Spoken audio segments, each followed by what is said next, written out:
Hello everyone, welcome back to my channel Anisa Baban official. তো চলে এসেছি দীঘার পার্ট 2 নিয়ে। প্রথমেই আমি তোমাদের কাছে সরি বলবো, কারণ ভিডিওটা আসতে সত্যি অনেকটা দেরি হয়ে গেছে। চলো বেশি কথা না বলে ভিডিওটা শুরু করা যাক। তোমরা আগের পার্টে দেখেছিলে যে আমরা নিউ দীঘার রূপসী বাংলা হোটেলে ছিলাম।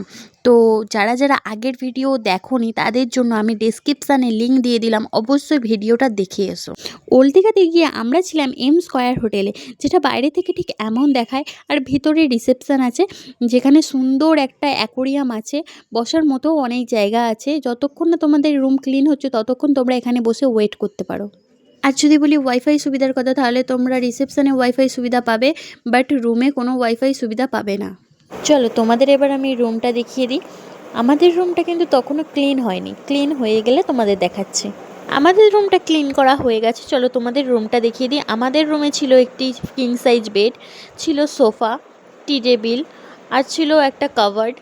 আর এই দিকটাতে একটা বড় উইন্ডো আছে, যেখান থেকে বাইরের দৃশ্যটা ভালো করে দেখা যাবে। আর বেডের পাশে ছিল একটা টেবিল, ছিল একটা ড্রেসিং টেবিল, এসি আর টিভি ছিল। চলো তোমাদের এবার ওয়াশরুমটা একটু দেখিয়ে দিই। ওয়াশরুমটা মোটামুটি পরিষ্কার পরিচ্ছন্ন ছিল, বাট এর থেকেও একটু ভালো আশা করা যেতে পারতো জেগে, তবুও ভালোই ছিল, খুব একটা খারাপ না। চলো তোমাদের এবার ব্যালকানিটা একটু ঘুরিয়ে দেখায়। ব্যালকানিটা খুলতেও একটা দারুণ ভিউ এসে যায়। আর ওই দিকটা চলে গেলে বাজার পড়ে যাবে, আর এই দিকটা থেকে সোজা হেঁটে চলে গেলে মাত্র 2 থেকে 3 মিনিট লাগবে সি বিচে যেতে।